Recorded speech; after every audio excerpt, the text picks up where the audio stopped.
Hello guys, good morning. कैसे हैं आप लोग? उम्मीद करते हैं कि अच्छे होंगे और आपकी तैयारी अच्छे से चल रही होगी।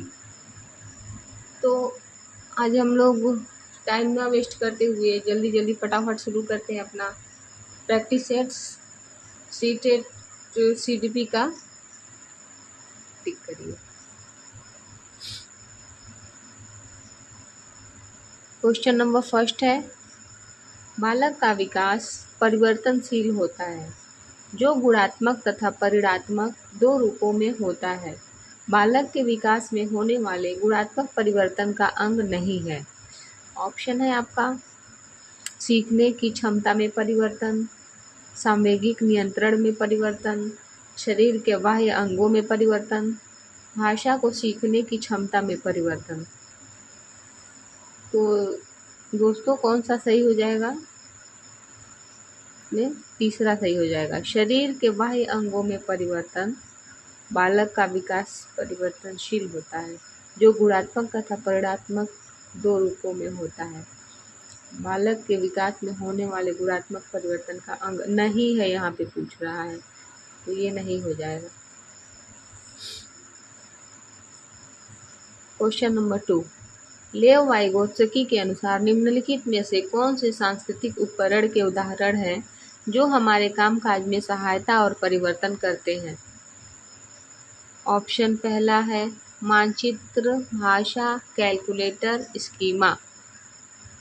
ये कूट में दिया है आप लोग का 1 और 4, 1 और 3, 1 2 3, 1 2 3 4। दूसरे का चौथा सही हो जाए 1 2 3 4। चारों ही हैं जो हमारे कामकाज में सहायता और परिवर्तन करते हैं। तीसरा है क्वेश्चन,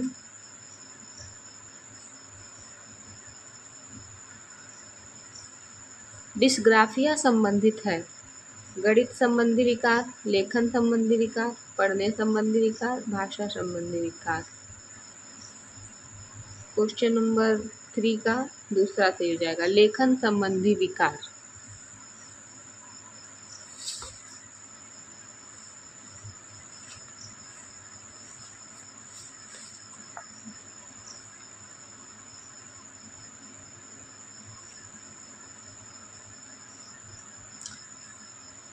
चलिए क्वेश्चन नंबर 4 देखते हैं।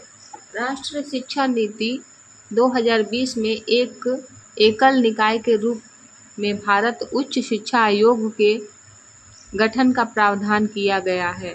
इस निकाय के दायरे के बाहर विषयों की सूची में सम्मिलित हैं। ऑप्शन पहला है कानूनी शिक्षा, चिकित्सा शिक्षा, कला शिक्षा, साहित्य शिक्षा। क्वेश्चन नंबर 4 का पहला सही हो जाएगा 1 और 2, कानूनी शिक्षा, चिकित्सा शिक्षा।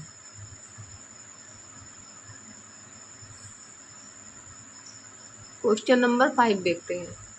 निम्नलिखित में से कौन सा विकल्प दी गई विशिष्ट अधिगम वरीयता वाले विद्यार्थियों के समावेशन हेतु यथोचित संयोजन रणनीति का सही युग्म है? ऑप्शन है गति संवेदी सामग्री को जोर से पढ़ना, श्रवण, पुस्तकों नोट्स से मुख्य अंशों को चिन्हित करना, स्पर्शनीय सामग्री के मौखिक सारांश के लिए पूछना, दृश्य विषय वस्तु को व्यवस्थित करने के लिए मानचित्र और प्रवाह चार्ट का उपयोग करना। क्वेश्चन नंबर 5 का पहला सही हो जाएगा गति संवेदी सामग्री को जोर से पढ़ना। अधिगम वरीयता वाले विद्यार्थियों के समावेशन पहला सही।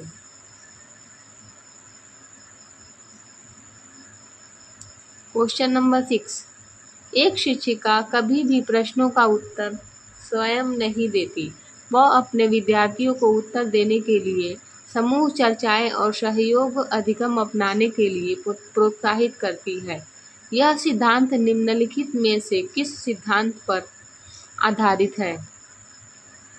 ऑप्शन है शिक्षण सामग्री के उचित संगठन पर, एक अच्छा उदाहरण स्थापित करने और एक रोल मॉडल बनने पर, सीखने की तत्परता पर, सक्रिय भागीदारिता पर। क्वेश्चन नंबर 6 का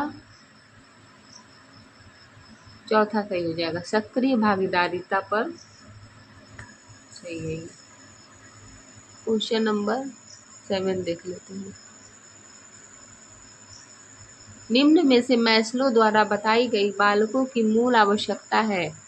ज्ञान संबंधी आवश्यकताएं, न्यूनता अभिप्रेरक आवश्यकताएं, बोध संबंधी आवश्यकताएं, आत्मविकास संबंधी आवश्यकताएं। क्वेश्चन नंबर 7 का चौथा सही हो जाएगा, आत्मविकास संबंधी आवश्यकताएं। क्वेश्चन नंबर 8, संज्ञानात्मक विकास के किस चरण में एक बच्ची यह तर्क कर पाती है सभी टॉफी मीठी होती है, यह कैंडी एक टॉफी है इसलिए यह कैंडी मीठी है। क्वेश्चन नंबर 8 थोड़ा लॉजिकल है। ऑप्शन है संवेदी चालक अवस्था, पूर्व संक्रियात्मक अवस्था, मूर्त संक्रियात्मक अवस्था, अमूर्त संक्रियात्मक अवस्था। तो ये किसके अंतर्गत आएगा? ये पूर्व संक्रियात्मक अवस्था के अंतर्गत आएगा।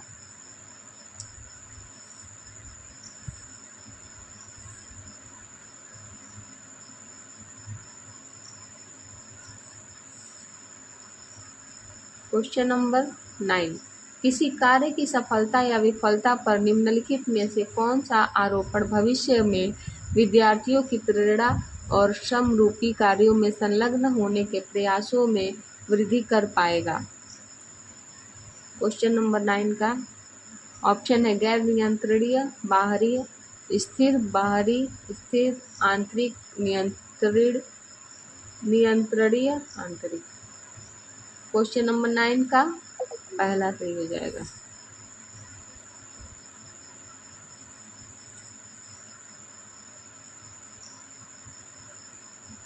क्वेश्चन नंबर 10, टर्मन ने साबित किया कि प्रतिभाशाली बच्चे वयस्क होने पर मानसिक रोगों के प्रति अति संवेदनशील होते हैं।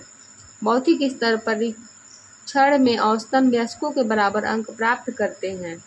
युवा काल के दौरान सफल रहते हैं लेकिन वयस्क काल के दौरान अपनी संभावनाओं तक पहुंचने में असफल रहते हैं। सामान्यतः वयस्क होने पर आमतौर पर अपने चुने हुए पेशे में सफल रहते हैं। क्वेश्चन नंबर 10 का चौथा सही हो जाएगा।